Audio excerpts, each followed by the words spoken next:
Crime investigators, what's the creepiest unsolved case you investigated that scares you to this day? Back in the early 80s, a 16-year-old boy was walking home from a party about a mile from his house, when he was intentionally hit by a vehicle and dragged by the vehicle, before being dumped in front of his house for his father to find his body in the morning. The police say they have suspects but not enough evidence to make any arrests. There are still posters all over the town and surrounding areas with his picture asking for information more than 35 years later. Really a tragic story that needs closure. Edit. This is the Eric Cross case, and I am not an investigator, just a local. Someone was picking up drunk homeless people in my town about 20 years back, beating them up and dropping them far from town during the winter season, which can last for about 2 to 8 months and drop as low as -45°C. At my first apartment, someone was stringing up dogs in the trees behind houses with their throats cut and bled dry. Serial killer behavior, obviously just killing them to kill them. Worked on that case a couple weeks, but after 4 or 5 dogs it just stopped, and my bosses wouldn't let me work on it anymore with all the real crime going on. I still think it was a future serial killer practicing. I work as an investigator for the county medical examiner. The cases that always creep me out are the Jane and John Does, especially the younger ones. How could a family not report a loved one missing for 10, 20, or 30 years? Some of these cases are not suspicious, so it's not like the family is worried about going to prison. We're looking at forensic genealogy to assist with some of the cases. Mystery was solved a few days after it happened, but I figured I would share anyways. In the town I live in there's a rundown motel that all the druggies stay at. Well anyways, there was a night that a man walked into and pulled out a sawed-off shotgun, and blew the cashier's brains all over the wall. Stole $112 and some change. Obviously an investigation was opened, and for 4 days they didn't have any leads or anything. Turns out, on the evening of the 4th night, they supposedly found the murderer behind the motel in a cornfield, in a fetal position just rocking back and forth. All the people going missing in federal parks. FBI does not track them. Guesses are 1,600 each year disappear and some are not found. It happens at an alarmingly high rate compared to other places. Worked in forensics 2004 to 2008, mostly rapes, homicides, and cold cases. Never forgot one where a baby was abused, because a burglar threatened to kill the entire family if the parent didn't do it. Wasn't solved before I left, and nothing came up on Google. Never forgot names. The idea that someone out there free is that effed up or that someone would make that crap up is so disturbing to me. Not an investigator. In League City, Texas, there used to be a dead-end road. The city grew like crazy. In the process of clearing land they found dozens of girls buried. Still several unidentified. They stumbled onto the dumping ground for a serial killer. It's called a road if you're familiar with that area. They did a documentary on it at some point. My sister went to prom with a guy who lived next door to this. One night she is over at his house and a random girl comes running, no shows on, screaming, banging on the door saying some guy picked her up or was following her. Boys say the man was nowhere to be found. Prom date and brother get her to safety, then proceed to tell my sister all the weird ghost stories because weird things like that always happen around here. They thought she was spooked by feelings of being watched or something. Until a few years later when they started finding bodies. Again. I'm not an investigator, but this happened to a little girl in my brother's class and a friend from school. My friend was a happy-go-lucky, chubby guy that everyone liked. He smoked a little weed from time to time which made it hard for him to keep a job. One day he goes missing and is found in his barn swinging from a rafter by a friend of his. Suicide note. No ladder or any way for him to have gotten up to the rafter. No typical signs of depression or suicide such as saying goodbye to loved ones, taking care of loose ends, etc. Gets written off as a suicide, case temporarily closed. 6-year-old girl was missing from her home in the morning, found in the barn hanging from the rafter and raped/molested with a knife. Stepdad had porn of her on his computer and somehow was cleared on the murder by pinning it on a teenage neighbor. Neighbor kid claimed stepdad put him up to it and smoked weed with him, but there was no evidence to convict, and the teenager went to jail for murder while stepdad got a reduced sentence for child porn. Neither got a drug charge, which was also weird. The reason I mentioned these together. Stepdad was the friend who called in my friend's death. After no luck with the county, I anonymously messaged Channel 5 and they had to reopen after it was reported publicly that they missed something. Forensic analyst said the suicide note was faked. Suddenly the detective on the case finds there was a ladder present, reclosed the case, and retired. Dude got away with murder, twice in one case and once in another. I'd consider both unsolved till the right guy goes down for them. 2 girls in their 20s round murdered in their car. McDonald's food in their laps. Windows up. Doors locked. No sign of a struggle. Was my last case I ever worked. 3 years ago. No suspects have been arrested. Murdered how? Gunshots to the back of the head. I think that solves that reason they didn't struggle. My hypothesis would be that it was someone they knew in the back seats of the car, then 2 quick shots, or 2 people fired a handgun. They would have the keys, so they would lock the car and leave as if nothing had happened. In a town close to me, a few years ago a little boy went missing. He was in a foster home with his siblings. There were apparent previous reports from neighbors of them wandering off frequently because they were left alone without food, breaking into garages I think. He was reported missing by the foster mom. She went on TV and everything I think I remember. There were so many search parties. We live in the desert so there's a lot of open land. I stopped hearing things about it. Eventually I asked one of my buddies who works in that PD and he told me they never got any real answers. They found remains years later that they believed to be his in a canal, but it had been so long not much was left. Also they think wild animals had probably spread what was left of the remains around after all these years. There's a man who comes into the bar I work at every day around 4 p.m. He's nice, has a group of other guys he socializes with. His wife comes in every Sunday with him for football season. Their daughter went missing a few years ago. They had a suspect, who my older sister actually dated for a short period. When they couldn't definitively connect him to the case, they cut him loose. He's now serving time for a completely separate kidnapping/murder. He hasn't confessed to the first one, so the couple will never really know if they caught the guy. Everyone just assumes. I don't think the family will ever get closure off of an assumption though. Not a crime investigator, but I had a good buddy that went missing in a cornfield when he was a 2-year-old kid, back in 80 or 81. Literally thousands of volunteers came out to help search the fields and land around his farm for 2 days, but he was nowhere to be found. They even brought in a psychic. His parents were so desperate. On the 3rd day he was finally found, quite some distance from where he disappeared. His parents still think to this day that he was abducted, but because of all the media attention and people searching for him, the kidnappers returned him, pretty much just dropping him off and hightailing it out of there. My father was a police officer some time ago. While in school his platoon was called with every other policeman in region. A kid was missing. They were looking for him for quite some time, yet they did not find him.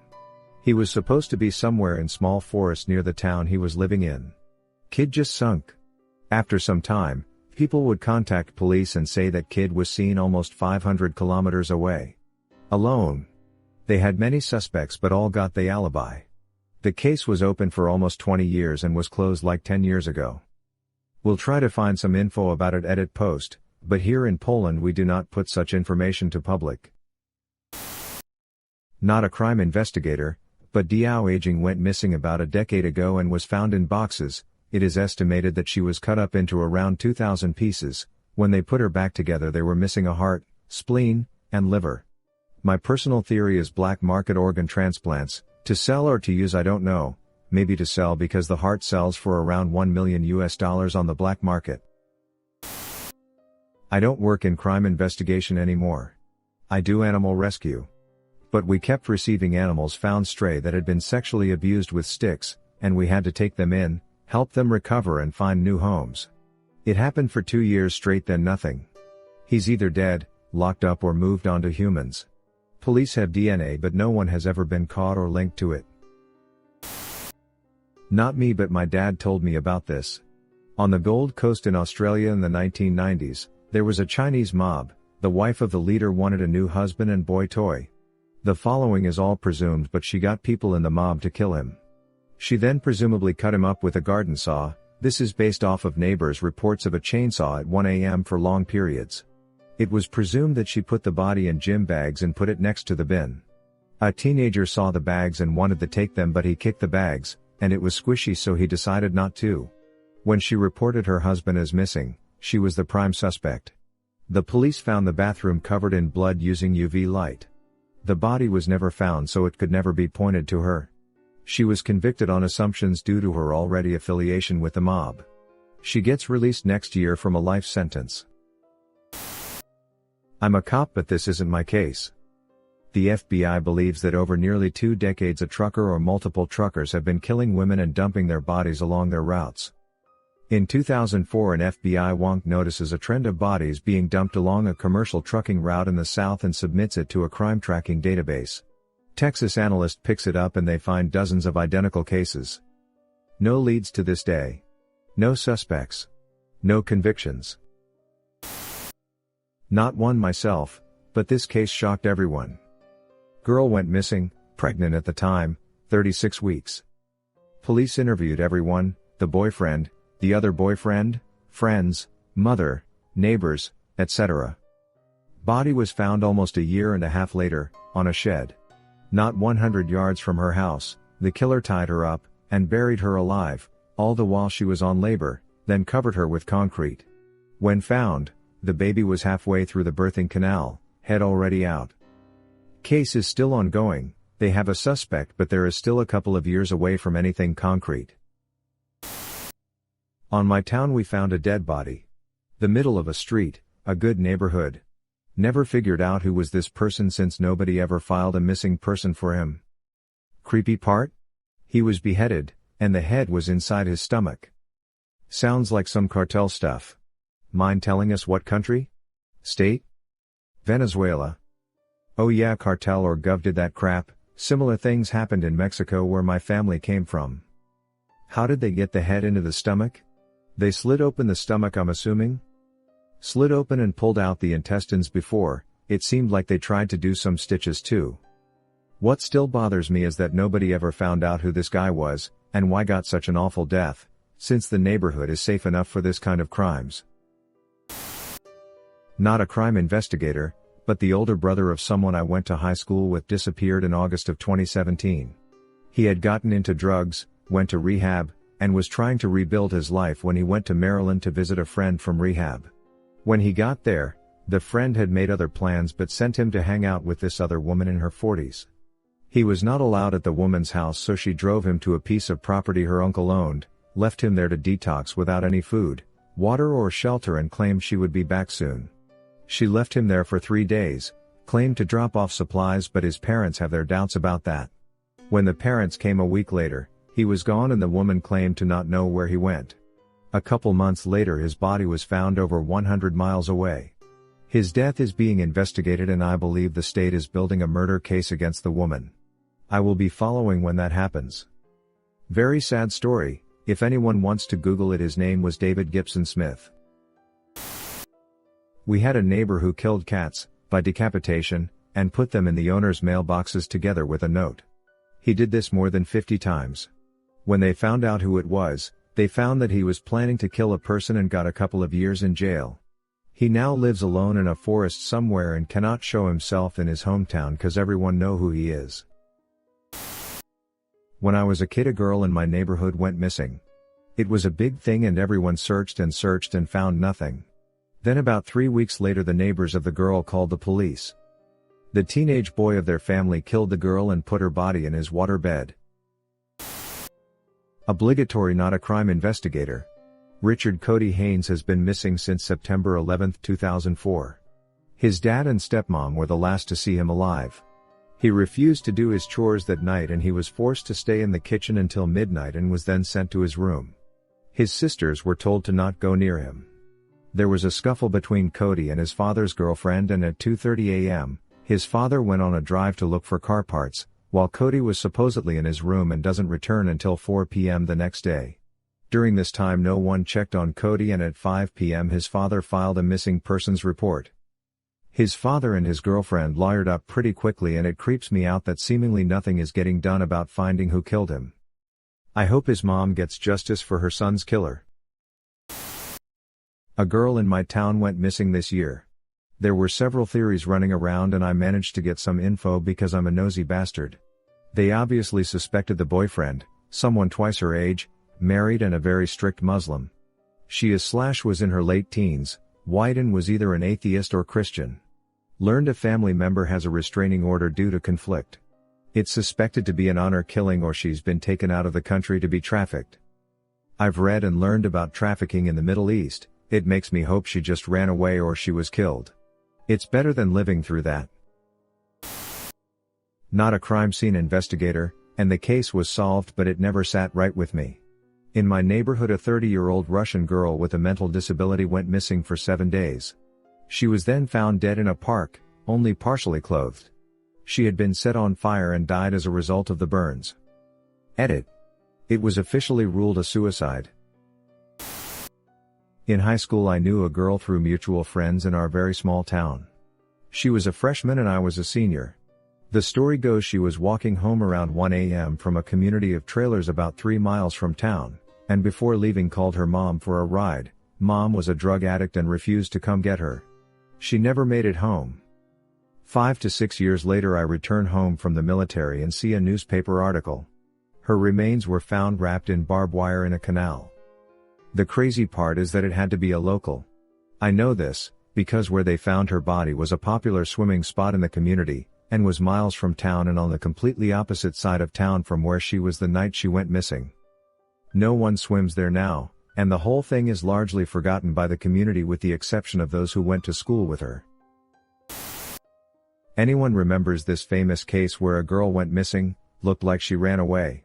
Her car was found on a highway, then some guy started uploading YouTube vids made in a basement of some sort, playing musical instruments with exact details only the police and the father knew, along with some things her father said in an interview. The police were never able to identify who the guy was. Look into Maura Murray and 112 Dirtbag. A man from Australia called Mr. Cruel. Kidnapped a bunch of teenage girls, did a lot of disgusting things to them and his last victim wound up dead. My auntie personally knew 2 of the girls who were kidnapped. He hasn't struck in 20 years and has never been found. Medical story, but trust me, it's a good one. So I worked in a major hospital as a CNA in the MICU. We got a guy one night and the story we got was that he was found unconscious in his apartment. The story unfolded throughout the night and the next day and continued to get more and more bizarre. First, he was hypothermic because the AC had been turned on and it was winter, so it was well below freezing in the house. Also, he had some kind of major trauma to his testicles, we didn't know what because it had been dressed and he was going straight to the OR. One way or the other, this was reported to the police and they reported that they had suspected something because the dog that was at the scene had blood all over his mouth. At this point we were thinking that maybe the dog attacked him, and he passed out and somehow, he fell and turned on the AC. The report came back from the OR and they said that the patient's testicles had been cut out intentionally by a dull knife. Now we thought that someone had attacked the guy, cut out his balls, fed them to the dog, and turned on the AC, leaving him for dead. We were thinking maybe he raped someone or something and this was a revenge crime. The next day he was extubated and conscious. The nurse went in to introduce herself and said something like, "We are so sorry that this happened to you." His response? "Why are you sorry? I did it to myself." He had cut out his own balls, fed them to his dog and turned on the AC to kill himself. He was moved to another unit right after this, so we never found out any further details. Easily the most bizarre medical story I have to tell from my years as a CNA. Truly haunting. I'm not a CSI, but if anyone know the steps to become one, I'm all ears. But my cousin was found dead. She was raped and her body was snapped in half backwards. Police assumed she was alive when they broke her spine but are not sure if she was raped alive. We don't know who did it to this day, but there was a wrong arrest and detainment that didn't seem likely but we had nothing else to work with. This was in Mexico, so I don't believe it was in the news and if it was quite a while ago. Almost an entire family on holiday shot as they pulled up to a beauty spot. One child only survived by hiding under her dead mother's skirt for 8 hours. Was 6 or 7 years ago. Cost me the job I loved. Still unsolved, still haunts me. Disclaimer. not involved in law enforcement. In my sleepy little city during the 70s and 80s there was an ongoing series of teenage boys and young men being kidnapped, tortured, repeatedly raped and then horrifically murdered.